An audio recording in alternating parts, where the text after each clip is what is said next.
halacha. Halacha. Okay, because nigla comes down to an action, it has a spearhead, meaning the Torah is very diversified. The Torah was designed to be understood in many different ways, and they're all true. But because of that, to come up with interpretations that are not correct is very likely. Because in Nigla there is this goal of figuring out what to do, it anchors Nigla, it sort of protects Nigla from just wandering away into Netherland, if you will. You know, I love to say this, so because I love to say it, I will say it. One of my favorite Rambams, Mamish, one of my favorite Rambams is the Rambam Pirush Mishnayos, where the Rambam is talking about what Moshe gave Yidden. What did Moshe give the Jews when he came down the mountain? What did he give them? So it's actually a pasuk and a Gemara that he gave them three things. He gave them, no. I'm talking about Har Sinai, not talking about Mora.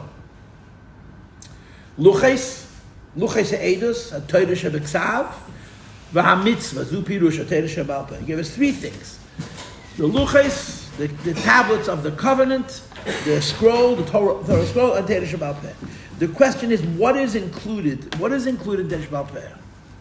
So the Rambam writes a fascinating thing, which really explains something that otherwise not be explicable, and that is that Rambam. Come here. The Rambam says that when it says in the Gemara, based on this pasuk, that he gave us Torah shebal peh, it doesn't only mean he gave us methods of interpretation. He literally gave them a matzah. He showed them what a matzah is. He showed them what an esrog is. He showed them what a lulav is. He showed them what tefillin are. He showed them what mezuzah looks like. Which is why even those Jews have a lot of arguments, but we all have basically the same mezuzah. Sfardim, Ashkenazim, Yemenites, Italians, Chassidim, Misnagdim, same mezuzah, same tefillin, same kosher, same Shabbos, same Pesach. Why? Because if Hashem had given the Torah that we know the Torah only by interpretation, there'd be 101 different interpretations. He gave us the rituals, he gave us the mitzvahs. The process of learning Torah, the way that Rambam explains it was, Hashem gave us this book called the Sefer Torah. He gave us the actionable mitzvahs, what to do. He gave us rules to interpret the Torah, and the 40 years that the Yid were in the Midbar, what they were doing was finding sources for the mitzvahs in the Chumash. That was their job. And according to the Rambam, this is a very interesting Rambam, it's a very controversial Rambam. According to the Rambam, Yidden, for 40 years, they studied Torah. What did they do when they were studying the Torah? They were trying to find the sources for the mitzvahs that they were given in the book. 32 things, just 32. They couldn't find the sources for, and the Rambam lists them, each one of them. According to the Rambam, there's 32 halachas l'meishim misinai. What he calls b'piyah shmua and b'piyah kabbalah. That means it's part of Moshe Rabbeinu's Mesorah. It's part of Moshe Rabbeinu's oral tradition, which means there can't be any arguments about it, and there aren't any arguments about it. But if they found it in a pasuk, we call it a deiraisa. If they couldn't find it in a pasuk, we call it a divrei seifrim in some cases, or a b'piyah shmua, or a b'piyah kabbalah. It's really halachas l'meishim misinai. And according to the Rambam, every single halacha they got from the Eibishter they found in the Torah except for 32. Now there happens to be a Rambam use-centric aspect of this, which is the Rambam that we learned Shabbos was Hataras Nedarim. What we do on Rosh Hashanah and Yom Kippur by Kol Nidrei, not Hafaras Nedarim, breaking vows, but Hataras Nedarim, untying vows. And Hataras Nedarim is one of the 32. According to the Rambam, it's ACS. The Gemara says, Krinsky, there's a class going on. Waters. If I know someone's name, I gotta say it. Well, how many names do I remember? Letters flying and they had nothing to be anchored in. So Moshe told them what the mitzvahs are. If they found it in the Torah, it became a deiraisa. They didn't find it in the Torah. But what Moshe Rabbeinu gave us orally, we don't argue about. That's the anchor of Yiddishkeit. In Nigla, because the purpose of Nigla is first and foremost to figure out the halacha actionably, and we have the foundations of those actions were given to us in such a way that all Yidden, everybody knows what an esrog is.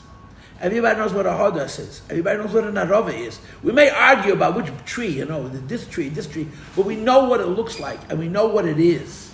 And therefore, after 3,350 years Kamat of tradition, we do it exactly the same way, all of us. It protects Nigla from wandering away. That's the answer to question 78. Now 79. There are two aspects to this. Please list both of them. The first aspect is Maaseh, linking it to an action. The foundation of Judaism is action. Maaseh. Now, of course, the world loves to say in its great philosophical uselessness, Judaism is a religion of ritual. That's a misstatement. Judaism is a religion of ritual also. It's a religion of faith, it's a religion of prayer, it's a religion of spirituality, but Judaism is a religion that uses common sense, which as we know is most uncommon, and says that if you have a religion and it's not anchored in traditions that don't change, the religion is going to just wander away. It's going to become whatever you want it to be. If you have a religion, to quote the Rasag about Christianity specifically, of bittul mitzvahs, we follow the same tradition the Jews, but you don't need to mitzvahs anymore. When you take Yiddishkeit and you put it in your heart can flutter any place it wishes. Anchoring it in mitzvahs, maaseh guarantees that it's going to stay and remain loyal. This is number one, mitzvahs, maaseh. And number two is the search for the halacha. The search for the halacha. The search for the halacha, the Rebbe Rashab discusses this at great length in the Samavov. He says that in the very beginning, there was Ruach HaKodesh. When you had Ruach HaKodesh, my father told this to me, the Rebbe said once in the Fabrengen, the times in the first Beis Hamikdash, people would open up a Sefer Torah and paskin. How do you paskin halachas ma Sefer Torah? There's nothing written there. Karbonis maybe, Tumentara maybe, right? How do you shecht? Not so long ago. If you learned 3 Prakim Rambam, a week ago we learned Hilchos Shchita. The whole Hilchos Shchita is based on a pasuk. You should shecht like I showed you in Sinai. The whole thing is halachas amazing. How do you know how to shecht by reading those few words in the Chumash and Parshas today? It's impossible. In Zman Bayis Rishna, you'd say, you know why? Because of the Ruach HaKodesh. If you read the words and you have divine inspiration, but in Zman Bayis Sheni, those lights went out, at least to a great degree, and they were groping in the dark. What the Tanoim in Zman Bayis Sheni had was an incredible belief in the sanctity of the letters of the Sefer Torah, and they were not going to ever edit. They were going to fix the Sefer Torah to make it work, and an tireless dedication to uncovering its secrets. You think about Rabbi Akiva, Rabbi Meir, Rabbi Shimon, Rabbi Yossi, and the hundreds and hundreds of Tanoim whose names we do not know, who lived from after Achei Temimim, which is near the beginning of the second Beis Rivka, until Hillel and Shammai, who are 100 years before the Churban, a lot of time. They were busy studying the Tanakh, the Chumash, and they worked to find emes, and they would scream and shout and argue about how you read this Vav, and how you read this Aleph, and how you read this Yud. And this combination of Emunah, Pasha, they believe that this is God's word. Not just God's words, but God's letters. Not just God's letters, but God's crowns of letters. And they wouldn't touch the original Sefer Torah. And they would use their brains to study it and say, what does this mean? Why is this written this way? And what limudim we gain out of it? That yagia, that incredible toil, Teresh Baal Peh, gave us the emes of halacha. Now, of course, they argued. They're supposed to argue. And after they argued, they came to conclusions. In the beginning of Zman Bayis Sheni, for most of Zman Bayis Sheni, they would argue and argue and argue until they would agree. Do you realize this? For 300 years, I'm talking about the tkufa of Teresh Baal Peh.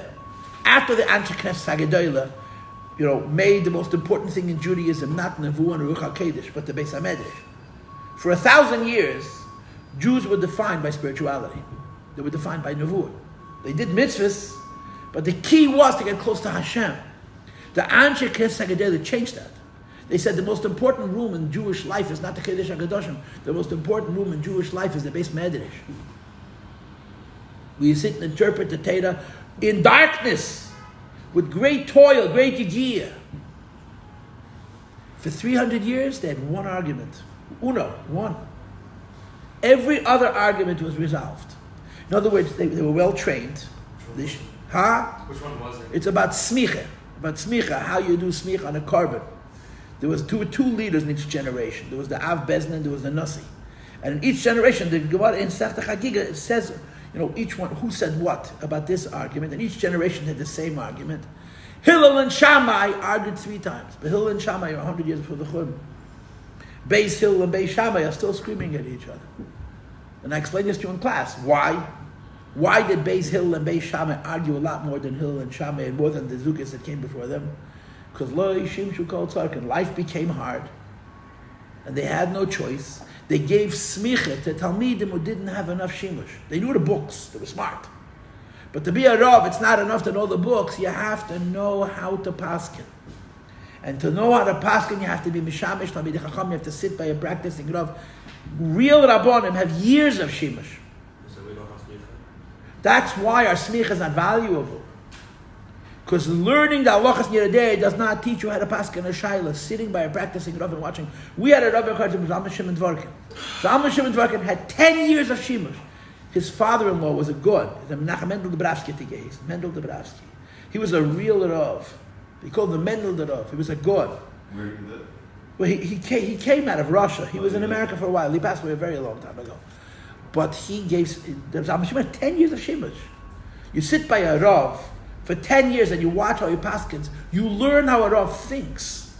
When Talmidim have adequate shimush, they know how to listen to each other. Why do people argue? Because they get stuck. Why do they get stuck? Because they can't listen. Why can't they listen? Because they don't have the training.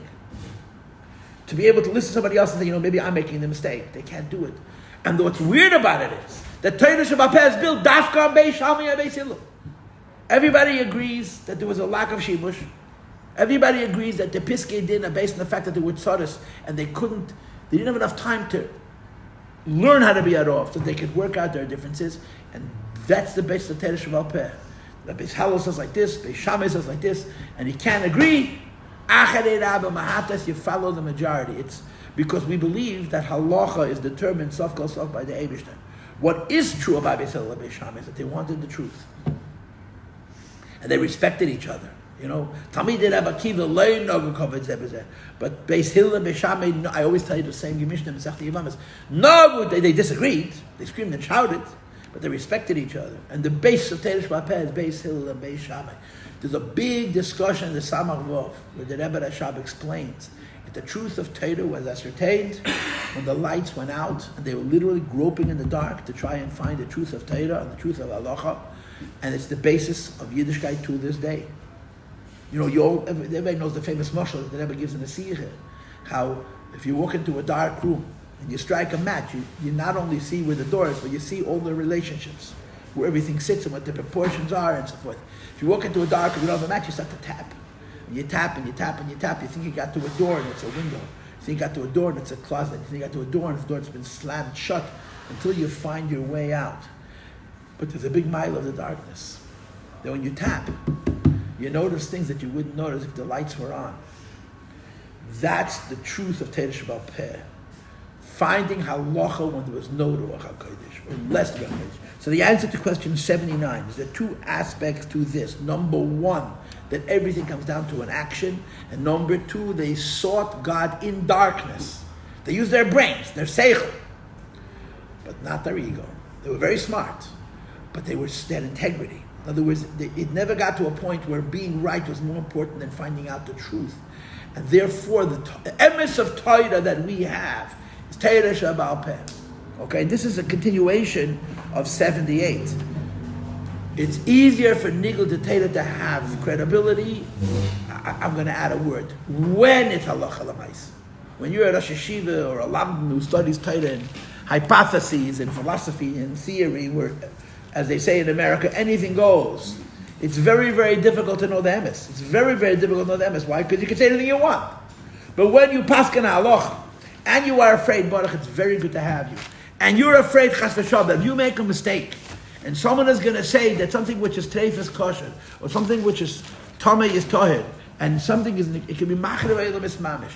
That responsibility, the Rav's achrayis, that someone is going to live their lives based on his decision, frightens a Rav, and it gives him emes. So this is the reason why there's a Maila Nigla over Nista, because Nista is not the Gela Maisa, it's Ruchnias. So those two anchors, the anchor of Maisa and the anchor of looking for the emes in the darkness, Nista doesn't have. But, however, question 80. When Nista the Torah is true, it's actually truer. That's what it should be. It should be an R there. Why? The answer is because it's a higher madrega in Torah. It's a higher madrega in Torah. It's connected to ruchnis. It's connected to lakus. It's connected to spirituality. To read the Sefer Torah and to take from the Sefer Torah pnimius HaTorah, the face of Torah, godliness, and it should be true. The degree of humility that you have to have, the degree of truth seeking that you need is extraordinary. Why? You're living in an arena where you could say anything you want. You know, everybody's a makubal. You know that? Everybody's a makubal. No one can pass ken halacha. Everyone's a makubal. How's everybody a makubal? What the answer is? Who does it cost? What does it cost to be a makubal? What does it cost to be a makubal? It costs nothing. You can say whatever you want. How do you know it's true? How do you know it's false? Or more importantly, what difference does it make? It's all mushy feely, you understand? Nigla has these anchors. So for Nistat to be emes is far less likely, but when Nistat is emes, a person opens up a Sefer Torah, reads the words and sees the face of God, like Rabbi Shimon bar Yochai, it's a much, much higher level. Which explains an interesting thing in the Chabad tradition. I've told this to you before. Our Rabbeim, when they bring halacha, quote everybody. When the Tzemach Tzedek, when the Alter Rebbe, when the Rebbe brings matters of Jewish law and custom, they bring everybody to the latest Achreidim. Any rabbi who is a Talmud Chacham, obviously, who has a position of halacha on a certain question, the Chabad Rebbeim are going to quote him. In Kabbalah, you can literally count on two hands how many Sfarim they quote and how many quotes from those Sfarim they quote. I told this to you last time. Rabbi Abel Chitrik came to Fabrenki. Rabbi Abel Chitrik worked for the Rebbe's Sfarim for all his life. He's now passed away. So Rabbi Abel Chitrik came to Fabrenki here in Yeshiva. Rabbi Weinfeld, who was one of our many principals, brought him here. And he talked about the Rebbe's library. And one of the boys asked him, is there anything about the Rebbe's library that makes it outstanding in the whole world? And he said, yeah. It has more Kabbalah Sfarim than any other library in the world. Kabbalah Sfarim. There's over 15,000 volumes in Kabbalah. Did you think Kabbalah has so many books? Then he added, but now two libraries in Israel were fused, were merged, and when those two libraries merged, they have more Kabbalah Sfarim than we have in our library. And then he proceeded to talk about it, and he said that there's so many Sfarim of Kabbalah, but very, very few of them are quoted in Chassidus. And there's two aspects to it. Huh? It means that, no, it doesn't mean they're wrong. It means that the Ruach HaKodesh doesn't meet the Baal Shem Tov was the one who made these decisions. There's letters from the Rebbe where he explains how our Kabbalah evolved. It means it doesn't meet our, I don't know how to say this without being disrespectful. I guess it doesn't meet our standard of Ruach HaKodesh. He said, but it's not only there's a very select few Sfarim they quote. There's a select few quotes from those Sfarim. In other words, they're quoting that, but it's the same few quotes. There are very, very few Sfarim that are quoted throughout. Obviously the Zayat, obviously the Ramak, obviously the Arizal, and there's a Sefer called the Ramaz, the Ramesha Zakuta. He lived around the times of the Baal Shem Tov, a little bit before. The Tzemach quotes him, Tzemach quotes him on every page of the Torah. He's so important to our tradition, but it's so few Sfarim and so few quotes. Why? Because for Kabbalah to be true, if they look at the words of the Torah, see what's called the light of those words, or the pnimius, the face of those words, and it should be what the Eibishter intends, without the two anchors that Nigla has, A, what's Negea L'maaseh, B, the working for it in the dark, for a person to be enlightened by looking at the Torah without a struggle, and for the enlightenment to be emes, that person needs to be so pure, that person needs to be so precise, that the Rabbeim were this selective. Chassidim learned Chassidus from a Rebbe, not from a Chassid. For the same reason.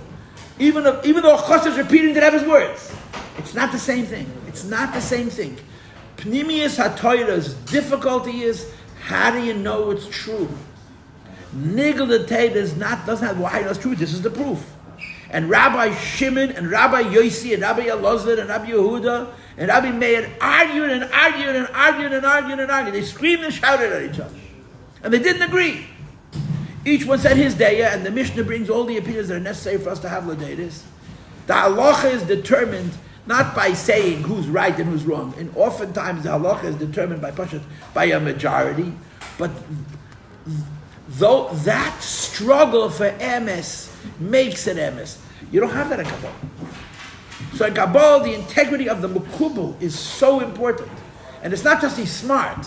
He has to be so dedicated to the emes of the Eivish that he's smart to be mechavel and mitzvah shel Torah. This is why when Kabbalah is true, it's a higher level. But for Kabbalah to be true, it's extremely, extremely sensitive. Very sensitive.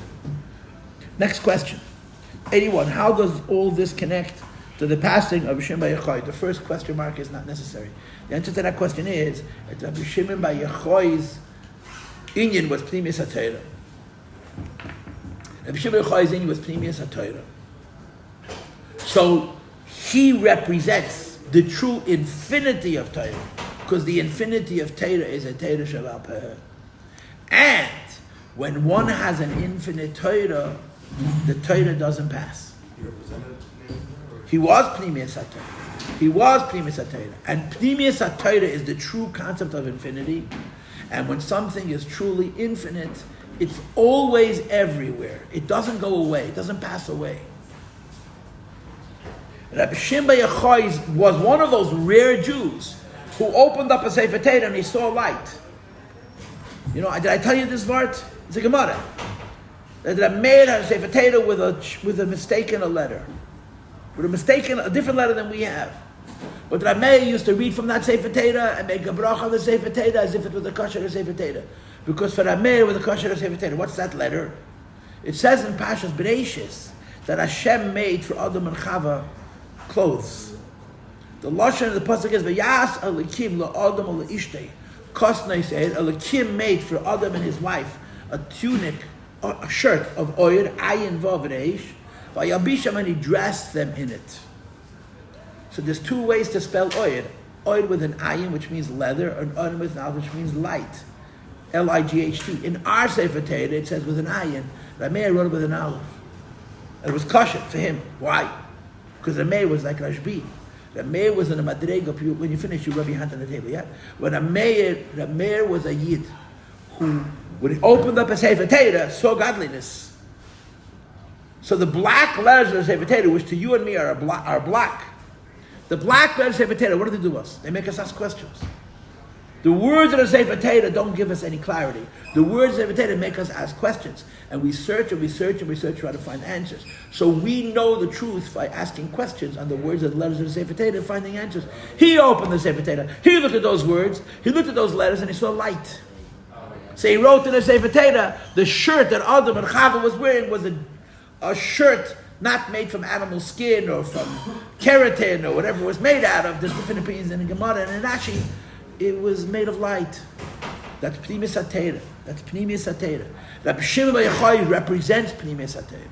And because he represents Pnimius HaTorah, based on this whole discussion that we went on for days about the pole and the hollow inside the pole, the Maisa Mitzvah, the Kavanas Mitzvah, which is now becoming Nigla de Torah and Pnimius HaTorah, Rabbi Shimon bar Yochai's Torah is infinite.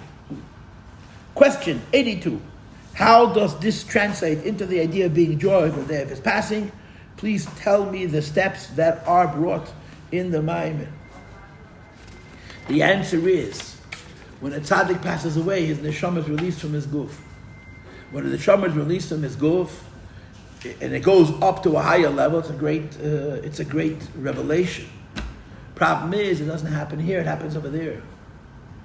And because it's happening over there and it's not happening over here, when a tzaddik passes away, when a father or a mother, Rahman Zlan, passes away, there's a halacha called Tainis Yoim Shemeis Bei Avivini Ime. Tainis Yoim Shemeis Bei Rabba. The people fast. I have met people who fast on the yahrzeit of their father and fast on the yahrzeit of their mother based on this halacha. They fast on the yahrzeit of their rebbe. Okay? But the Shimon bar Yochai, when he passes away, he stays here. And he doesn't stay here in some kind of theoretical way. He stays and you can feel his presence. Because since he's Pnimius HaTorah in the language of this Maimed is the true believable. Pnimius HaTorah, the language of this Maimed is the true, what they called in the beginning of the Maimed. Mahalech, remember the Mahalech? Being in motion. Rabbi Shimon is one of those Jews who's still alive. V'araya, people still celebrate him. People who lived 100 years ago are long forgotten. Rabbi Shimon Bar Yochai lived 1800 years ago and we still make a bonfire for him. It's not by mistake. It's not coincidental. It's because the power of his presence is permanent. Why? Because it's believable. And that's the word. Okay? So how does translate being joyous? He said to be joyous. Because even though physically his neshama left his guf, because his inyan is Pnimius HaTorah, because his inyan is believable never goes away. So it's here, now, in the world.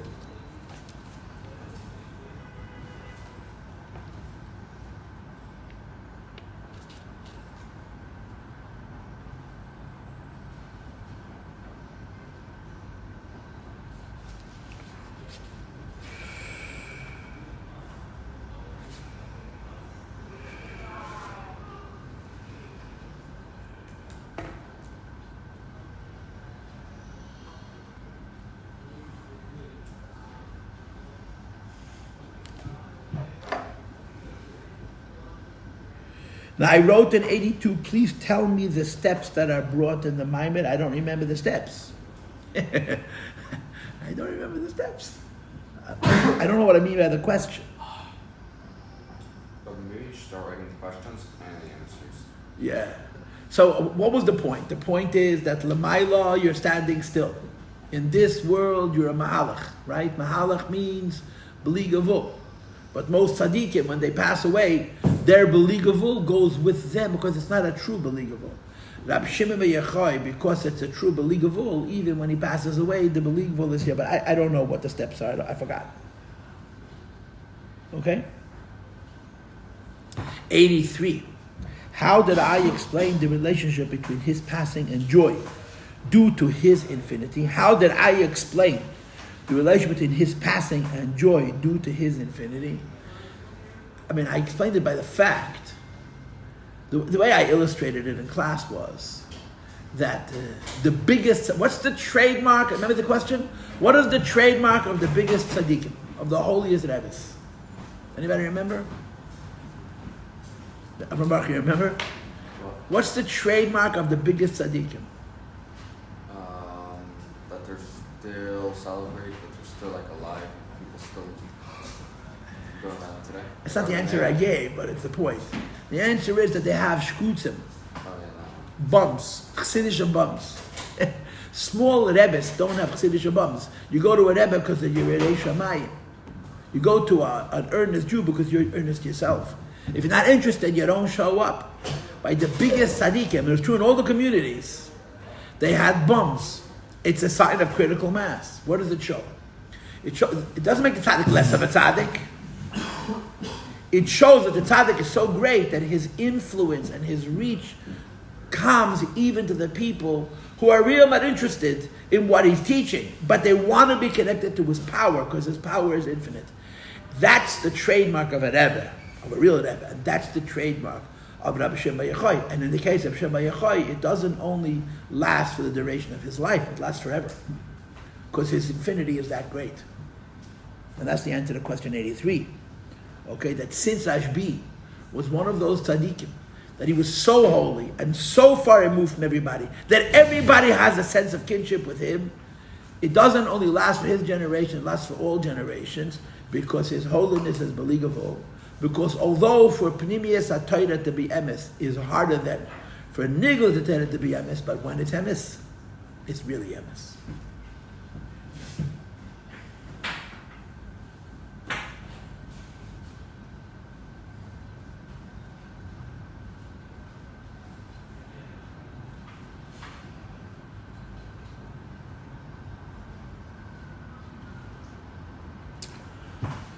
Questions or comments? Say that again. Whatever didn't make followers and make leaders. Like, even like the... Okay, that's a nice line, but First of all, that is true. The Rebbe didn't make files Rebbe lyhadus as a fact. It's true. It's not like super. But in the Rebbe's case, you know what happens? The Rebbe's name is quoted in the Knesset. The Rebbe's name is quoted in the United Nations. The Rebbe is more Rebbe now than he ever was. The Rebbe's influence on the world gets bigger every day, not just amongst those who go on shlichus. The understanding that the Rebbe was dedicated to the Jewish people particularly, and lahadus alfei avdalas, to human beings with complete unconditional love. He had no bias, he had no self-interest,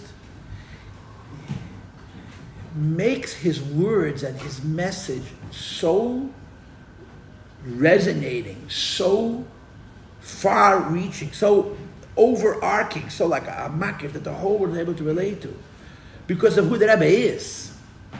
In other words, the beginning of it is the Rebbe. The end of it is the Rebbe's teachings. The Rebbe represents emes on a level of bligavot, because his neshama, like Rashbi's neshama, is a neshama of pnimiyas haTorah on a level of true Ein Sof, a level of true infinity.